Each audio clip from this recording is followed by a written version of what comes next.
بەناوی خی گەورە سڵاوتان لەبێت بینەرانی بەڕێز و خۆشەویست ئەم شەو لە بەرنامی ئەمڕۆدا بە میوانداری بەڕێز سۆرا عومەر ئەندامی پەرلەمانی کوردستان باز لە درێژکردنەوەی خولی بارەی پەرلەمانی کوردستان دەکەین و قسە لەسەرەوە دەکەین پەرلەمانی کوردستان لە ماوەی ئەو 8 مانگەدا چی کردووە و ئەو پرۆژە یاسا و بڕیارانەی کە پەسەندی کردوون کامانن کاک سۆران بەخێر بێن سپاس بۆ ئامادەبوونتان. دەرسپاس. ئەگەر سەرەتا لەو دەست پێکەین بۆچی پەرلەمانی کوردستان 15 ڕۆژ خولی گرێدانی بەهارەی درێژ کردەوە؟ بە ناوی خوای بەخشندەی میهرەبان، دیارە هەموو ساڵێک خولی یاسادانانی پەرلەمان گرێ دەدرێت کە لە 4 مانگ پێک دێت و لە نێوان هەر خولێکی گرێدانە 2 مانگ وەرزی یاسادانان دەوەستێ. واتە پەرلەمان لەم 2 مانگەی کە دەکەوێتە نێوان 2-4 مانگی وەرزی یاسادانانەوە، مەگەر بە کۆبوونەوەی نائاسایی بۆ پرسێکی تایبەت بتوانێت بڕیار و یاسا دەرکا، ئەگەر نا یاسا دەرناچێت لەو ماوە. بەس بۆچی تەنە 15 ڕۆژ درێژ کرایەوە؟ تەنە بەپێی یاسا توانێت 15 ڕۆژ بێت یاخود بۆ تەنیا 15 ڕۆژ درێژ کرایەوە؟ ئەوەی کە ئەمڕۆ لەسەر داوای سەرۆکی پەرلەمان ئەم کۆبوونەوە ئەنجامدرا بۆ ئەوەی کە وەرزی یاسادانان لە 4 مانگەوە بکەن بە 4 مانگ و 15 ڕۆژ، پەیوەستە بە پێگەێنانی کابینەی نوێمی حکوومەتی هەرێمی کوردستانەوە کە لە ئێستەیە کاندیدی ڕاستپێردرا بۆ پێگەێنانی کابینە دەستی بە کارەکانی کردووە و 2 ڕۆژ لە بەردەمیا کە ئێستا مابێت 11 حوتی مانگی داهاتووە بۆ ئەوەی کە پێکەێنانی کابینە و متمانە پێدان لە وەرزی ئاسایی یاسادانانە بێت، چونکە ناکرێت لە وەرزی نائاسایی یاسادانانە متمانە بە کابینە بدرێت. بەڵام پەرلەمان ناتوانێت کۆبوونەوەی ناساییشی بۆ بکات ئەگەر لەو ماوەی نەتوانرا کابینەکە پێک بێنرێت؟ بە پێی پەیڕەوی ناوخۆی پەرلەمانی کوردستان کابینەی وزاری لە کۆبوونەوەیەکی ئاسایی یا متمانەی پێدەدرێت. بۆیە ئەگەر بێت و لە ماوەی یاسایی خۆی کە پێویستە حکوومەت پێک بێ وەرزی یاسادانان تەواو ببێ، 2 مانگی دیکە پرۆسەی پێگەێنانی کابینە دوا ئەکەوێ و وادەش لە بەردەم پێگەێنانی کابینە 30 ڕۆژە و لە 12 حوت کۆتایی هاتووە. ئەمە لە پێناوی ئەوایە و حاڵەتێکی ئاساییە پەرلەمان دەتوانێت خۆی بڕیار بدە مانگێک لەو 2 مانگەی پشووی یاسادانان هەڵبگرێت. بەس هیچ داواکاریەکە بوو بۆی کە ماوەکە زۆرتر بێ، بۆ نمونە مانگێک بێ کە بە پێی پەیڕەوی ناوخۆ دەتوانرێت مانگێکیش بێت؟ بەڵێ ئێمە لە فراکسیۆنی کۆمەڵی ئیسلامی کۆبوونەوەی فراکسیۆن بڕیارماندا کە ئێمە داکۆکی لەوە بکەین وەرزی یاسادانان بۆ مانگێک درێژ بکرێتەوە و هەندێک پێشنیازی یاسا هەیە پێشکەش کراوە سەرۆکایەتی پەرلەمانی کوردستان دەبێت ئاراستەی لیژنەی یاسایی بکە، بەڵام نەیکردووە. داوامانە کردکەم پرۆسەیە ڕوو بدا، بەڵام بەداخەوە دیارە سەرۆکی پەرلەمان وا ئاراستە کرابوو کە ئەجێندای بەرنامەی کار بەبێ وەرگرتنی هیچ خاڵێکی پەیڕەوی و نوقتە نیزامێک تێبپەڕێنێ و ئێمە داوای نوقتە نیزامیمان کردبوو لەگەڵ 2 فراکسیۆنی ترا، بەڵام وەری نەگرت و ئاساییوەری نەگرێت کە لە کاتی دانیشتنەکە سەرۆکی پەرلەمان وتی کاتی دەنگدانە نەخێر ئاسایی نییە، نوقتە نیزامی وەرناگیرێت. نەخێر ئاسایی نەبوو، چونکە لە هەر کاتێکە ئەمە پەیڕەوی ناوخۆی پەرلەمانی کوردستانە، لە هەر کاتێکە پەرلەمانتارێک داوای خاڵی پەیڕەوی کرد بەم ئیشارەتە، ئەوە پێویستە سەرۆکی پەرلەمان ڕابوەستێ و گوێ بگرێت لە خاڵە پەیڕەویەکە. بەڵام بەداخەوە ئەم سەرۆکایەتی پەرلەمان بە بەراورد بە سەرۆکایەتیەکانی تر کە لە قۆناغی سەختی بەریەکەوتنی ئۆپۆزیسیۆن و دەسەڵاتا بوون کە هەموو سەرۆکایەتیەکە لە 2 لایەن پێگاتووە لە ڕابردووە، بەقەر ئەم سەرۆکایەتی کە لە 1 لایەنە خراپ نەبووە و ئەم سەرۆکایەتیە زۆرترین یاسا و پەیڕەوی پێشێل کردووە. خراپترین نەریتی داهێناوەکە لە گوێنەگرتن لە پەرلەمانتار لە شکاندنی پەیڕەوی ناوخۆ بە ئاشکرا لە کاتێکا سەرۆکی پەرلەمان کەسێکی یاساییە دەبوو لە هەموو کە زیاتر پابند بێ بە یاساوە بەداخەوە لەکوێدا گوێیان لە پەرلەمانتار نەگرتووە لەکوێدا پەیڕەوی ناوخۆیان پێشێل کردووە لە سادەترین شت کە خستنە دەنگدانی مادەیەکی یاساییە کاتێککە دوو پێشنیاز یان زیاتر هەیە پەیڕەوی ناوخۆ دەڵێ بەو جۆرە دەخرێتە دەنگ کامەیان زۆرتری هێنا ئەویتر ناخرێتە دەنگ. بەڵام ئەم سەرۆکی پەرلەمانە مادە پەیڕەوەکەشمان پێوتووە بەو جۆرە نەڕۆشتووە. جگەلەوە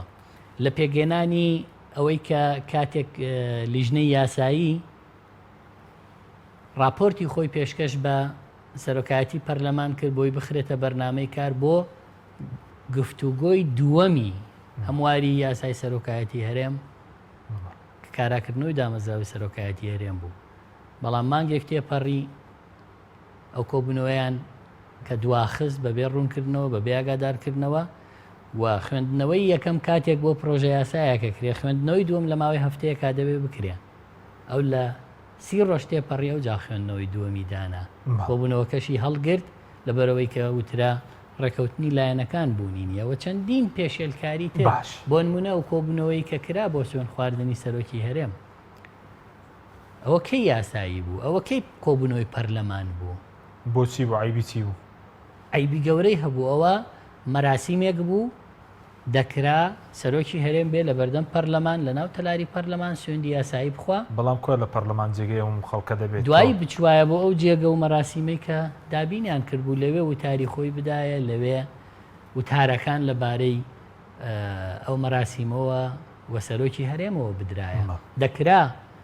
بەو جۆرە بێ بەڵام بەکارهێنانی پەرلەمان لەم خولە بەم جۆرە حیزبیە بەم یاساشکێنیە بە پەرلەمان خۆی بۆ عیبدارترکردنی پەرلەمانە چونکە بەداخەوایڵم لە هەرێمی کوردستان بە دەرەجەی یەک لایەنەکانی کە دەسەڵاتیان مۆنۆپۆل و داگیر کردووە و هەندێک لایەنی تریش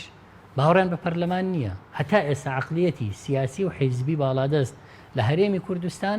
باوەڕی بە پەرلەمان نییە تا ئێستا باوەڕیان بە مەکتەب سیاسیەکانی خۆیانیان هەیەوە پێیان وایە دەبێ هەموو پرسێ ئەوان بڕیاری لێ بدەن ئەوان ڕێکەوتنی لەسەر بکەن و ئەوان ڕەدیکەنەوە و ئەوان پێشوازی لێ بکەن پەرلەمانیان تەنها بۆ ئەوەندە ئەوێ متمانەی لێوەرگرن یاسایان بۆ دەرکابیان کا بە سەرۆکی هەرێم و سەرۆکی حکوومەت و وەزیر بەڵام لێیان نەپرسێتەوە بۆیە بەڕاستی بەداخەوە یڵێم ڕۆژ بۆ ڕۆژ ئەم لایەنانەی کە نایانەوێت چاودێریان لەسەر بێ نایانەوێت نوێنەرایەتی خەڵک بەهێز بێ دایانەوێت پاشەکشە بە دامەزراوی پەرلەمان بکەن بە شێوازی جۆرا و جۆر لێی دەدەن ئەمە بە ئامانج دەکرێت بۆ چکە پەرلەمان ئەگەر بە فیعلی ئەوانەی دەنگی خەڵکیان بۆ نوێنەرایەتی خەڵک بەدەستهێناوە دەبێت ئەوان لە بری خەڵک داوا و داخوازی و شەڕی قوت و ماف و موچە و بودجە و ئازادی و مافیان بکەن بەڵام دەبینین خەڵکی هەرێمی کوردستان لە چ دۆخێکایە لە ڕووی دارایی و ئابوووریەوە لە ڕووی سیاسی و کارگێڕی و بازاڕەوە لە ڕووی سەربازی و سنوورەکانەوە لە دۆخێکی زۆر خراپایە بەڵام نایڵن پەرلەمانی کوردستان نوزەی لێبێ نایڵن مەرجعی سیاسی خەڵکی کوردستان و مەرجعی پرسە سیاسیە گرنگەکان کە پەرلەمانە ڕۆڵی خۆی بگێڕێ ئەمایان بە ئامانج کردووە چکە لێت ناشارمەوە بەشێکی زۆر لەو مەکتەب سیاسیانەی حیزبە باڵادەستەکان ڕقیان لەم دامەزراوێت چونکە تازە خۆیان ئەوەندە ناشیرینیان هەیە جورئەتیان نییە بێنە بەردەم خەڵک بڕیار بدا ئەمە بە نوێنەری خۆی قبوڵەکە یان نا یا دەبێ هەرچی پارەی هەیە هەرچی ڕاگەیاندنی هەیە هەرچی دام و دەستگای حکومی هەیە بەکاری بێنێ بۆ بانگەشە بۆ خۆی تا پێی دەربچی ئەگەر نا ئەوان حەزیان بە پەرلەمانێکە تعین کراو بێ گوێیان لە مشتی ئەوانە بێ چۆنیان ویست ئاوا ئاراستەیکەن کەس لە قسەیان دەرنەچێ پرسی خەڵک ئەولەویەت نەبێ باش هەندێشتی شکلی و پرۆتۆکۆلی و وڵاتانی دەرەوەش کە هاتن بڵێن کاکە ئێمە سیستەمێکی حکومڕانی دیموکراتمان هەیە ئەوە نییە 4 ساڵ جارێ هەڵبژاردنەکەین ئەوە نییە پەرلەمانمان هەیە لە خولی پێنجەمیایەتی 5 جار لەم هەرێما پەرلەمان هەڵبژاردننی کردووە پەرلەمانیان بۆ ئەو دیکۆراوێ بەڵام ئێمە کە لەوێین وەکو فراکسیۆنی کۆمەڵ ئیسلامی هەمیشە دەنگی خۆمان هەبووە هەڵوێستی خۆمان هەبووە و یەکێکین لەو دەنگە حەقیقیانەی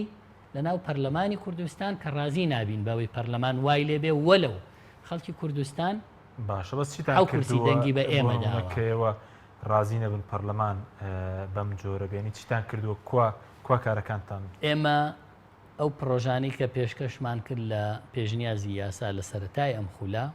هەموو ئەو شتانە بوون کە لە بژێوی خەڵک لە پاشەکەوتی موچە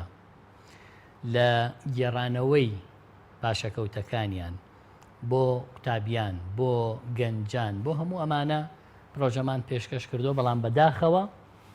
سەرۆکایەتی پەرلەمان وەگوتم ئێستا لە یەک ڕنگ و یەک لایەن پێگاتووە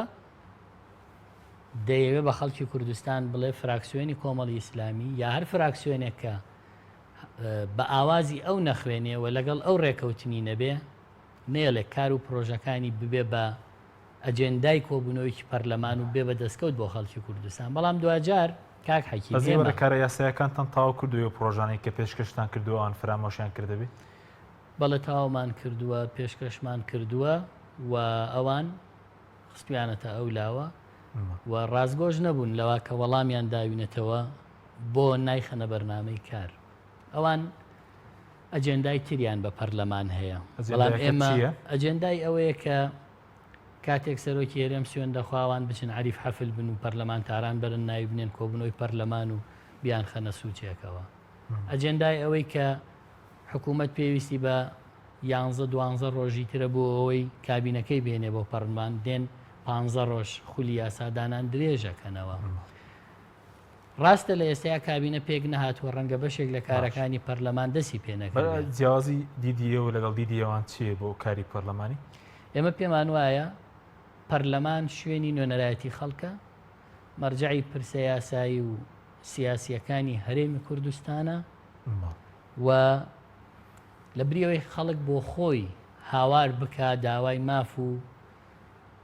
دەستکەوتەکانی خۆی بکە نوێنەرەکانی لە پەرلەمان دەبێت ئەمە بکەن و ئێمە ئەوەمان کردووە بەڵام بەداخەوە ڕەنگە زۆرینەی هەرە زۆری ئەو نوێنەرانەی کە دەنگی خەڵکیان هێناوە دوای هێنانی دەنگەکە بێمنەت بوو بن لە خەڵک و ڕویان لە خەڵک نەبوو بێ ئەسڵەن بەشێکیان بوون بە پارێزەری حکوومەت عیبداریەکانی حکوومەت خۆی تۆ ئەگەر ببی بە پارێزەری حکوومەتێک کە کاری باشی کردووە جێی دەستخۆشیە و هەر فراکسیۆنێک حیزبەکەی لە پەرلەمان لە حکوومەتە فراکسیۆنەکەی لە پەرلەمان توانێت شانازی بکە بە دەستکەوتەکانی حکوومەتەکەەوە کە ئەوان پێکیان هێناوە بەڵام نەک لەبەرەوەی کە حیزبەکەی تۆ لە حکوومەتە ئیتر تۆ ئەبێ هەرچی لەسەر حکوومەتە قسەی کرد دژیبی هەرچی خراپەی ئەم حکوومەتەیە تۆ بیپۆشی ئەمە کاری نوێنەرایەتی خەڵک نییە لە دنیای پەرلەماناتی پێشکەوتووی زیندوی وڵاتی پێشکەوتوو بۆ میلەتی زیندوو بەم جۆرە نییە ڕەنگە خەڵکێک بڵێ گەروایە بۆ نایەنە دەرەوە ئەمە ئیستحقاقی دەنگی خەڵکی کوردستانە دەستبەرداری نابین بەیانێگەر منیشی لێنە بم کۆمەڵ ئیسلامی 7 کورسیە 7مین کەس لە پاشی من دێتە شوێنم بۆی کە نوێنەرایەتی خەڵک چۆڵ ناکەین بۆ ئەم دەسەڵاتەکە هیچی نەهێشتۆتەوە ئێمە لێوەی بین بڵین مافمان لە وڵاتە هەیە ئەمە پێگەمانە ئەمە سنگ و قورساییمانە بە پێی ئەوە ئێمە دەبێت بەشدار بین لە بەڕێوەبردننی ئەم وڵاتە هیچیان بۆ نەهێشتوینەتەوە تەنها ئەوەیە بە سندوقێکی دەنگدانی تەزویر بەم هەموو هەڕەشە و گوڕەشە توانی ومانە 7 کورسی بێنین بەبێ هیچ ئیمتیاز و ئیغرا و چاو سوورکردنەوەیەک بەبێ هیچ تەزویر و درۆ و دەلەسەیەک بەڵام ئەوان ئەیانەوێت بەمەش پاشەکشەمان پێ بکەن دەستبەرداری ئەمەش بین ئەو کاتە هەر ناومان لە ناسنامەیەکی عراقی لە هەرێما بمێنێتەوە پێیان خۆشە بۆ نەچن بۆ پەرلەمانیش نەک پێیان خۆشە پێشمانەڵێن تەنها دەنگێک لەو دەنگانەی کە ئەوان پێی نیگەرانن مابێت فراکسیۆنی کۆمەڵی ئیسلامی و پەرلەمانتارەکانێتی ئەوان حەزەکەن چۆڵ بێ و بەیانی بۆیان تەخت بێ و نقطە نیظام و باشە بەس چاودێری حکوومەت و ئەمڕۆ ئەوەی کە سەرۆکی پەرلەمان وتی کاتی دەنگدانە کاتی دەنگدانە و نقطە نیظامی وەرناگیرێت دەدویست بەڕێزت بڵێ چی؟ هەڵبەت من پێش کۆبوونەوەی پەرلەمان فراکسیۆنی کۆمەڵی ئیسلامی کۆبوونەوەمان بوو لە تەلاری پەرلەمان و بڕیارماندا ئێمە داخۆکیلەوە بکەین کە وەرزی یاسادانان بۆ 15 ڕۆژ درێژ نەکرێتەوە بۆ 30 ڕۆژ درێژکرێتەوە هەندێک یاسا هەیە گرنگە پێویستی بە دەتوانی پێمان بڵێ و یاسایانێکەوەتان ویست مەسەلەن پەرلەمانەکە 30 ڕۆژ دێژ بکرێتەوە بخرێتە بەرنامەی کارەوە چی؟ کۆمەڵی پرۆژەی گرنگن پەیوەست بە مەسەلەی موچە و باری دارایی خەڵک پەیوەست بە پاشەکەوتی موچەکە قەرزێکی خەڵکە لە و موچەخۆرانە لە لای حکوومەتی هەرێمی کوردستان و کۆمەڵێک شتی تر کە ئێمە پرۆژەیەکمان هەبووە بۆ ئەوەی کە هەرێمی کوردستان چۆن گرفتی دارایی و نەختینەی دراوی هەیە بە نمونە حکوومەتی هەرێمی کوردستان دەڵێ ئێمە داهاتمان لە ساڵێکە 12 تریلیۆن دینارە بەڵام ئێمە 14 تریلیۆنمان پێویستە لە دراوی نەختینە بیدەین بە خەرجیەکانمان بیدەین بە موچەی فەرمانبەران ئێمە پرۆژەیەکمان پێشکەش کردو بۆ ئەوەی چۆن هەرێمی کوردستان بکەینە هەرێمێک کار بە سیستەمی بانقی بکرێ بانقەکانی حکوومەتی هەرێم کە نزیکی 87 بانقە لە هەموو هەرێمی کوردستانە پێکەوە ببەسرێ و مامەڵەی دراوی نەختینە کەم بکەینەوە کە ئەمە بۆ حکوومەت زۆر سوودی هەیە لە بریوەی حکوومەت بە لۆری پارەی بۆ دێ بخاتە بانقەکان و بە فەردە بینێرێ بۆ دەوائیرەکان و لەوێ بە عەلاگە و دواییش بە زەرف تەوزیع بکرێ ئێمە لە دراوی نەختینە گرفتمان هەیە کەممان هەیە نەقسمان هەیە دێین ئەمە چاکەکەین بە سیستەمی بانقی بە نمونە تۆ موچەکەت بۆ دێتە حیساب بانقیەکەت بە ژمارە و بۆشت هەیە بە نەختینە ڕای بکێشی لە هەر کاتێکا کە ویستت و حکوومەت مامەڵەکانی خۆی لە پێبژاردن لە باج لە ڕسومات ئەمانە بکا بە ژمارە بە کارتی بانقی ئەو کاتەی من دەچم پێویستە 500,000 دینار لە مامەڵەیەکا بدەم بە حکوومەتی هەرێم من ئەم ژمارەیەم لە بانقەکەم هەیە حکوومەتیش ئەو ژمارە دەتوانێت لە من وەرگێتەوە بەبێ ئەوەی دراوی نەختینە لەم بەینە ئات و چۆ بکا و ئێمە تووشی عەجز بین و ئەو پاشەکەوتەی کە خەڵک لای حکوومەت هەیەی ئێمە پرۆژەکەمان وایە بە یەک جار حکوومەت کە ناتوانێت بیداتەوە لەبەرەوەی پارەیەکی زۆرە نزیک بە 20 میلیارد دۆلارە بەڵام وەزیری دارایی دەوت 10 میلیارد دۆلار ئەوە دەتوانین حسابیکەین بزانین چەند موچەیە چەند پاشەکەوتەوە چەنە ئەوەی کە لە لای حکوومەتی هەرێمی کوردستانە ئێمەش بەڵگەمان هەیە بۆ ئەوە تۆ بتوانیت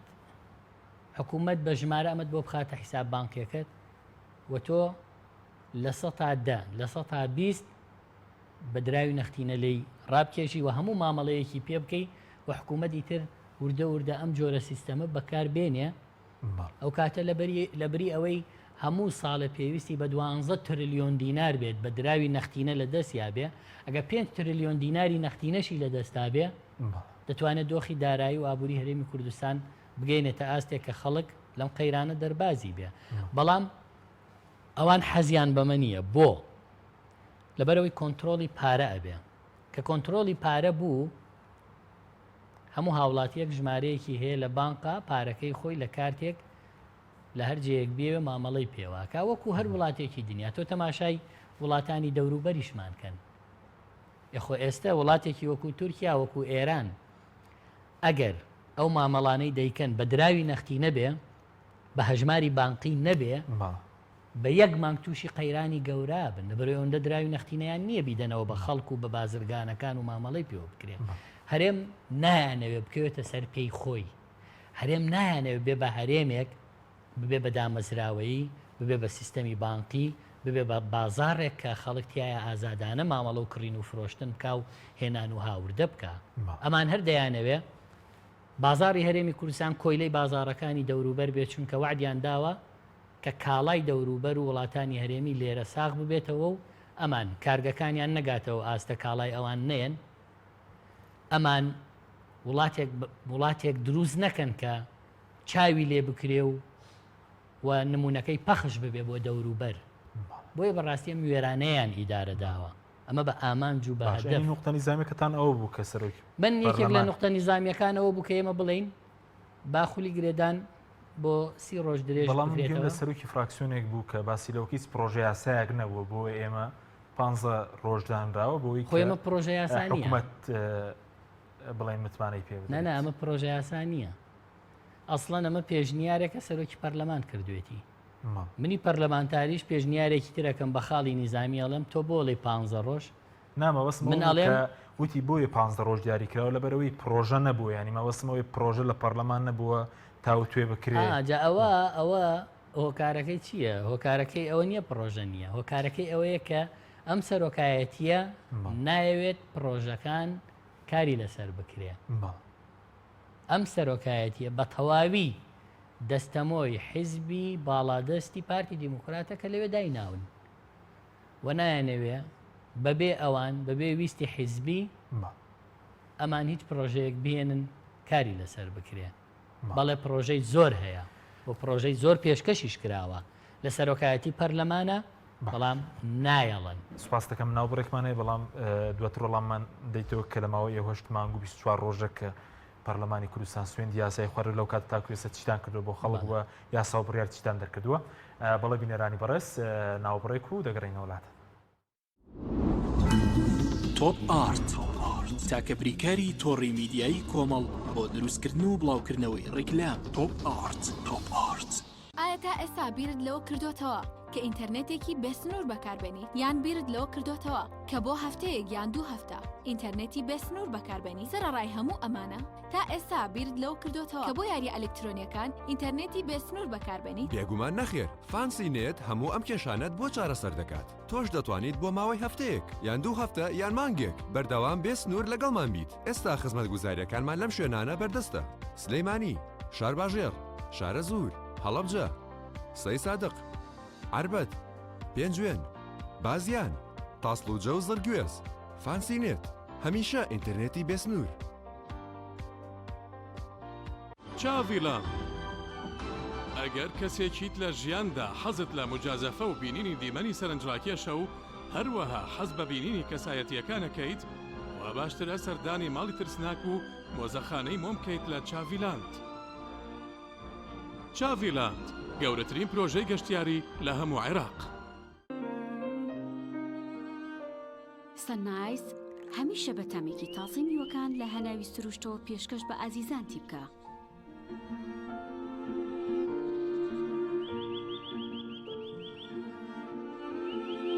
شەربەتی سەنایس تامێک لە سروشتەوە. شەربەتی سەنایس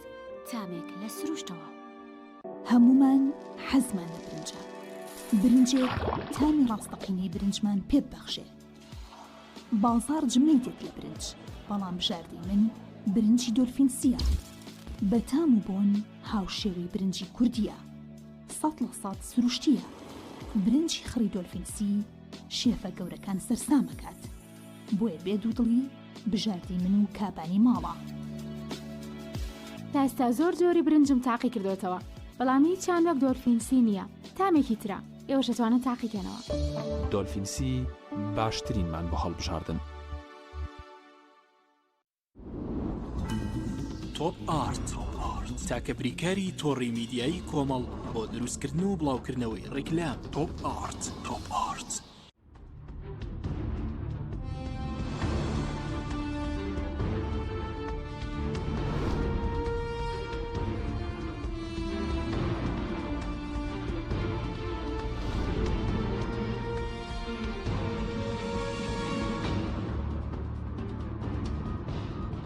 جارێکتر ساڵتان لەبێت بینەرانی بەڕێز کاک سووران پێش ناوبڕەکە باسم لەو کە لە 6 2010 ئێوە سوێندی یاساییتان خوارد کە ئەمڕۆ دەکات 7 مانگ و 24 ڕۆژ. لەو ماوەیە چی کراوە؟ چەند بڕیار و چی یاسایەکیش دەرکراوە؟ خۆی خولی نوێی پەرلەمانی بەبێ کابینەکەی ناتوانێت هیچ هەنگاوێ بنێم. بەو مانایەی کاری ئەم خولەی پەرلەمان بۆ چاودێری کابینەی نوێیە و کاری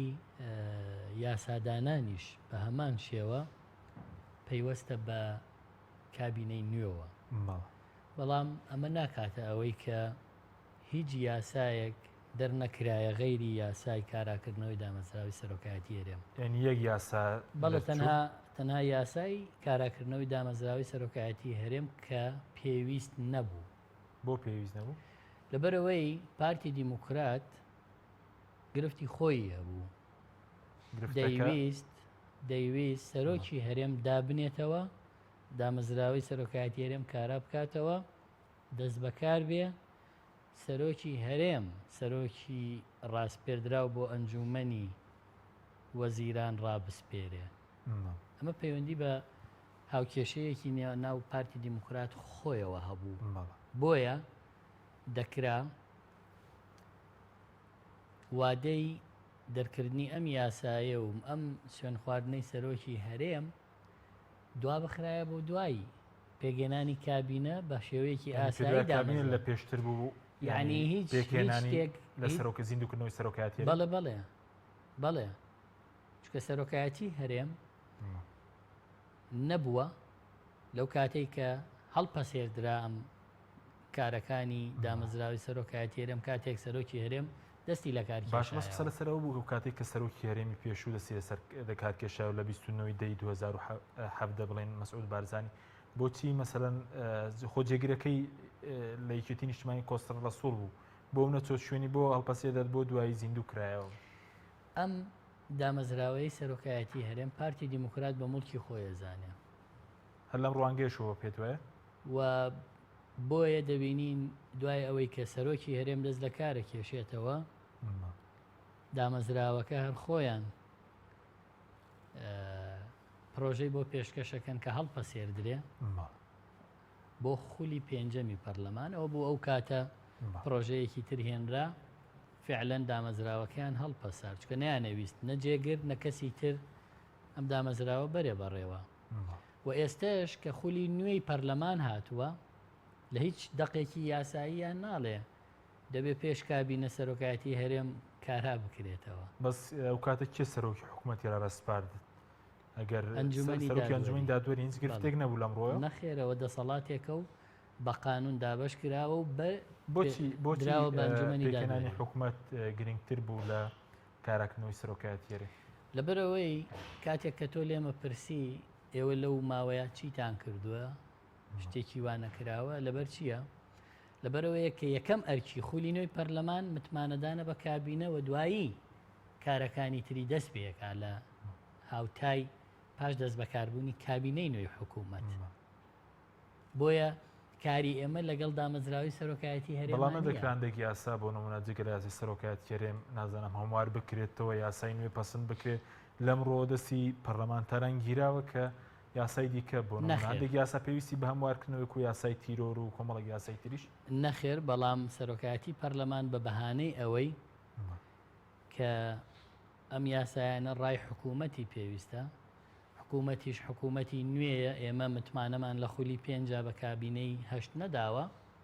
بۆیە دەبێت چاوەڕێی کابینەی نۆ بکەین پاش متمانە پێدانی. بەڵام ئەوە پاساوە کاکسۆران زۆرێک لە پەرلەمانتاران دەڵێن بە پێی یاسا ئێمە ناتوانین لەم حکوومەتی کاربڕێکەرە لێپرسینەوە بکەین ینی لە دەقێکی پەیڕەوی ناوخۆی پەرلەمانی کوردستانە ئەوە هاتووە کە ئێوە ناتوانن مەسەرەن لەم حکوومەتی ئێستا کە کاربڕێکەکە بزانی ئەوە بە پێی پەیڕەوی ناوخۆ تۆ متمانە بە کام کابینە و وەزیرە دەدەی ئەو بەرپرسیارە لە بەردەم تۆیە. من پەرلەمانتاری خولی چوارم ناتوانم بڵێم لەبەرەوەی ئێستا پەرلەمانتارم لە خولی چوار من متمانم بەم کابینە داوە بۆم هەیە لی بپرسمەوە و خولی چوار تەواو بوو.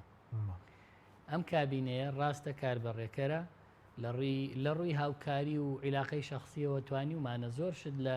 لیجنەی پەیوەندیدار لەگەڵ وەزارەتەکان لەمانە بکەین بەڵام کاری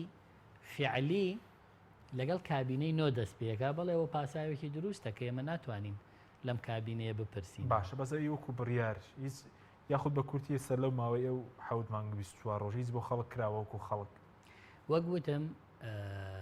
دەبێ حکوومەت کار بۆ خەڵکە پەرلەمان نوێنەرایەتیەکەیەکە بڕیار و یاسا بۆ حکوومەت دەرەکە لە بەرژەوەندی خەڵک لە ڕوانگەی کێشە و داواکاری و پێداویستی خەڵکەوە. باش ئەی سەبارەت بە ماوەی کۆبوونەوەکان بۆ نمونە کۆبوونەوەی پێشووتر لە 11 2019 بوو تقریبان 8 دقیقە و 52 سانیە بوو. کۆبوونەوەکە ئەمڕۆ 6 2019 دوای 19 ڕۆژ ئێوە مەسەلەن کۆبوونەوەتان نەکردوینجا کۆبوونەوەکەش 4 دقیقە و نزیکی 20 سانیە بوو. ئاسەیەوە کۆبوونەوەکان کورد بن و مەسەلەن 19 ڕۆژ کۆبوونەوە نەکرێت. بە پێی پەیڕەوی ناوخۆی پەرلەمان ئەم پەیڕەوە نوێیە خشتەیەک هەیە بۆ کاری پەرلەمان. یەکشەممان پەرلەمانتاران لە شار و شارۆچکەکانی خۆیانە بن لە نووسنگەکانی پەرلەمانە بن بۆی کە خەڵک و هاوڵاتی ئەو ناوچانە نەیەن بۆ هەولێر نوێنەرەکانی خۆیان لە شار و شارۆچەکانی خۆیان ببینن کە ئێستاوە جێبەجێکراوە لە نووسنگەکان. بەڵێ ڕۆژانی دووشەممان کۆبوونەوەی لیژنەکانی پەرلەمانە کە دیسان ئەم لیژنانە هەم داوای خەڵک و هەم بانگێشتی حکوومەت لە ئاستی وەزیر و ستافی وەزارەتە دێنە ناو لیژنەکانەوە کە لەم کاتەشا بەشێک لە وەزیر و دەستە و لایەنە پەیوەندیدارەکانی تر هەردێنە ناو لیژنەکان. ڕۆژانی سێشەم و چوارشەم دانراوە بۆ کۆبوونەوەی پەرلەمان. ڕۆژانی پێنجشەم دانراوە بۆ بانگێشتی حکوومەت لە کاتی پێویست بۆ پەرلەمان. ئەمە کەی دەتوانرێت جێبەجێ بکرێ ئەو کاتێک کە کابینە دەست بەکار بۆ دانیشتەکانیش بۆ هەمووی پرۆسەی یاسادانانە چونکە پەرلەمان کۆ نابێتەوە کە کۆ بووەوە یا دەبێ یاسا دەرکا یا دەبێ بڕیار دەرکا. بۆیە کۆبوونەوەی پەرلەمان ئاسان نییە ئەگەر ئامادەکاری بۆ یاسادانان و بڕیاردانان بەس پەرلەمانی سەرکوتان جۆرێک لە وەکو پەکخستنی نییە لەو ماوەیە کە کابینە پێک نهاتووە ئەنی شێکی ئەو تۆ نەکات تەنها یاسایەک بۆ نمونە دەرکات یاخود بڵین کاراکردنەوەی سەرۆکاتێرە خۆی لەو ماوە کە کابینە پێک نەهاتووە کاری پەرلەمانیش ئەتوانم بڵێم وەکو پێویست دەستی پێ نەکردووە دەستیش پێ ناکە باش چکە کاری پەرلەمان لەگەڵ حکوومەتێکایە کە متمانەی پێدا. باش ئەی سەبارەت بە کاری پێکەوەی ئەمە پەیوەندی بە چیەوەیە کاک حەکیم پەیوەندی بەو نەریتە سیاسی خراپەوە هەیە کە ئەو ڕۆژەی پەرلەمان سوێن دەخوا دەبێ تەسمیەی کاندیدی پێگەێنەری حکوومەت بکرێ و تەکلیفیش بکرێ ڕۆژی دواتر یا هەمان ڕۆژ. ئەم پرۆسانە هەمووی پێکەوە ڕووەدا بووە 6/11 کاتێک کە سەیرم کە 6/11 ئەو کاتێک کە پەرلەمانی کوردستان سوێن دەخوا سەرۆکایەتەکەی خۆی دەبێ هەڵببژێرێ. تەماشا بکە بزانە سەرۆکایەتی پەرلەمانی کوردستان چەندێکی پێچووتا هەڵبژێردرا لە 18 شوبات هەڵبژێردرا. باشە لە کاتێکە ئەم سەرۆکی پەرلەمانی ئێستش دەبێ بگۆڕدرێ لەبەرەوە یەکێتی نیشتیمانیە بێوەری بگرێ. جگەلەوە پەرلەمان ماوەیەکی کەمی پێویستە بۆی لیژنەکانی خۆی پێک بێنێ دوای سەرۆکایەتیەکەی هاوکات لەگەڵ هەڵبژاردننی دەستەی سەرۆکایەتی پەرلەمانی کوردستان دەبێ لایەنی براون ناوی ڕاستپێردراوی خۆی بۆ پێگەێنانی کابینە پێشکەش بکە لە 30 ڕۆژە کابینەکەی بێنێ لەو 30 ڕۆژە پەرلەمانیش لیژنەکانی خۆی پێکەهێنێ کارەکانی خۆی تەواوەکە ئامادە ئەبێ بۆ متمانەدان بە حکوومەت. ئەمە حاڵەتی تەندروستی پەرلەمانیە کە ئەمە لە هەرێمی کوردستان بەداخەوە پەیڕەو ناکرێ کە پەیڕەو ناکرێ بە بەهانەی ئەوەی وەڵا پاکێجی سەرۆکایەتی پەرلەمان محاسەسەکەی پێیوەستە بە نەتیجەی انتخابات و بە پێگهێنانی کابینەوە. بۆیە ئەم حەڵەقە گرێدراوە ئاڵۆزەی کە شەڕە لەسەر پشک پشتێنە و پۆست ئەو دۆخەی دروست کردووە کە ماوەیەکی زۆر تێ ئەپەڕێ نەیاسادانان کاری دەست پێیەکە نەبڕیار و نە چاودێری حکوومەت و نە پێگەێنانی کابینە. باش ئەی سەبارەت بە لایەنەکانی ئۆپۆزیسیۆن کێسە لە پەرلەمانی چەمانگیەکەیە بۆ کاری پێکەوەی لە ناو پەرلەمان و توێژ و ڕاوێژێکەیە من نیگەرانم لەوەی کە بەداخەوە دەیڵێم خراپترین قۆناغ لاوازترین قۆناغ بۆ دەنگی ناڕەزایەتی چ پەرلەمانی چ دەرەوەی پەرلەمان ئەم دۆخەیە کە ئێستا تێداین نیگەرانی بەداخەوە دەیڵێم ئەوانەی کە دەڵێن ئۆپۆزیسیۆنین دۆخێکی دڵخۆشکەریان نییە خۆیان و ئەوانەی کە دەنگی ناڕازین بەرامبەر بەم نادادی و ستەمە لە ڕووی ژمارەوە زۆر زۆر کەممان کردووە لە پاشەکشەیەکی گەوراین بە هەر هۆکارێک بێ کە نامەوێ بچمەوە سەرە و بابەتە بەڵام ڕابەرایەتی و نوێنەرایەتی دەنگی ناڕازی و ئۆپۆزیسیۆن لە هەرێمی کوردستان کە ئۆپۆزیسیۆنی پەرلەمانیە بەداخەوە لە ئاستێکی لاوازایە و ئەگەر کۆمەڵی ئیسلامی و نەوەی نیۆ و یەگرتووی ئیسلامی هەژمار بکەی لەوەی کە ئەم جارە ئەمان لە دەرەوەی حکوومەتن هێزی ئۆپۆزیسیۆنن بە سێ نەمەتی جیاواز بە سێ بیرکردنەوە و ئاراستەی جیاواز باشە بۆچی یەک ناخرێنێنێ ئەوەش هۆکاری زۆرە و ڕەنگە تێڕوانینەکانمان جیاوازی هەبێ کە بەداخەوە دەیڵێم ئێمە لە خولی پێشووە ئەوانەی کە دەنگی ناڕازی بووین لە ستەم و نادادی وەلەو لە حکوومەتیش بووین 40 کورسی بووین ئێستا زانی چەند کورسین چەند کورسین لە ڕاستیە 20 کورسین 20 کورسیەکەش بە سێ پارچە سێ پارچەی جیاواز بەڵێ باش ئێمە پێشتر 40 کورسی بووین بە یەک ئاراستەی باش بەڵام لە کۆتاییدا هەر ئاراستەکەشتان جیاواز بوو ئەمە نەتیجەکەیەتی بەس کە جیاواز بووین ئەمە نەتیجەکەیەتی چوونی بەڕێزت ئۆپۆزیسیۆنی ڕاستەقینە کامەیە کە لەناو پەرلەمانە ئیشی چی بکات چووکان دێک پێیان وایە چیتر نەدەنگ کاڵبی ڕەخ نەگرتن نەقسەی ڕق ناتوانێت کاریگەریە بێت ئەزانی ئەگەر ڕەخنە نەبێ وڵات دەبێت بە